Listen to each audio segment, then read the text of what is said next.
Serie B-Win. Tutti i colori della passione.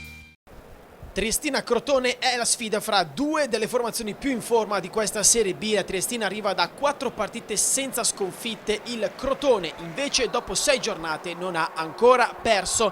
Iaconi decide di mandare in panchina Filcor e Della Rocca, il Crotone di Menichini invece parte con Belec a difendere i pali e con De Giorgio e Napoli molto alti a centrocampo per assistere le punte. Arbitra Pinzani di Empoli. Il primo squillo è dei Giuliani con una punizione dalla sinistra battuta da Toledo, torsioni di D'Ambrosio e palo pieno, poi arriva Matute e spara alle stelle. Rivediamo ancora la torsione di D'Ambrosio e il palo con Belec completamente battuto. Il gol quindi è nell'aria con Antonelli che arriva sul fondo a destra, cross e colpo di testa perfetto di Godeas che anticipa Viviani, e per l'attaccante è il secondo gol stagionale, secondo consecutivo tra l'altro dopo quello segnato al Modena settimana scorsa. Triestina in vantaggio sul Crotone dopo 22 minuti, apprezzabilissimo il perfetto assist dalla destra di Antonelli. La Triestina riesce a limitare il Crotone e va vicino al raddoppio con questa punizione di Testini che finisce largo di poco. Il finale del tempo però è tutto di marca crotonese. Il Crotone riesce ad organizzarsi e la Triestina soffre per un intero minuto per ben 3 volte. Prima cross dalla sinistra De Giorgio, colpitas di ginestra e bravissimo Colombo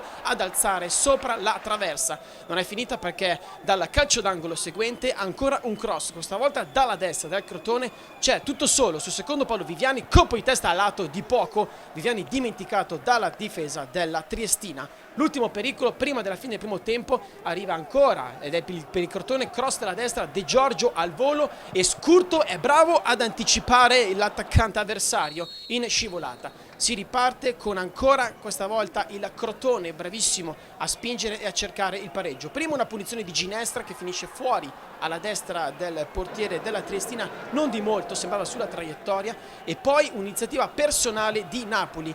Controlla palla, Ayman Napoli controlla la palla sull'interno sinistro, si sposta sulla destra, lascia partire un gran destro e qui è bravo Colombo a mettere la mano e a spostarla in calcio d'angolo. Poi arriva alla Triestina, si rifà vedere con una forte galoppata, una veloce ripartenza di D'Ambrosio sulla destra, destro, deviato, calcio d'angolo per la Triestina. La Triestina continua a spingere, ancora D'Ambrosio, cucchiaio per Godeas, magistrale intervento di Belec in uscita per evitare il raddoppio della Triestina. E rivediamo ancora la geniale intuizione di D'Ambrosio, cucchiaio per Godeas che fa in tempo a controllare e a sparare però addosso al portiere avversario. Il raddoppio è nell'aria, arriva il lancio dalla sinistra di Malagò, lavora bene di fisico Marchi, manda fuori tempo Correia e poi con il sinistro supera il portiere avversario ed è il 2-0 per la Triestina con il secondo gol stagionale per l'ex attaccante del Portogruaro, a segno anche contro il Pescara nel primo successo stagionale dei Giuliani. Rivediamo ancora l'ingenuità di Correia che si fa superare e Marchi poi realizza il 2-0 ed ecco una ripartenza che arriva al definitivo 3-0, una ripartenza da Triestina organizzata da Della Rocca, tocco in mezzo intelligente per la corrente Filcor, 2 cotocchi di destro e poi gran sventola all'incrocio per il 3-0, primo gol stagionale per Attila Filcor, l'ungherese ex Inter e passato in prestito dal Milan alla Triestina. Finisce così Triestina 3, Crotone 0.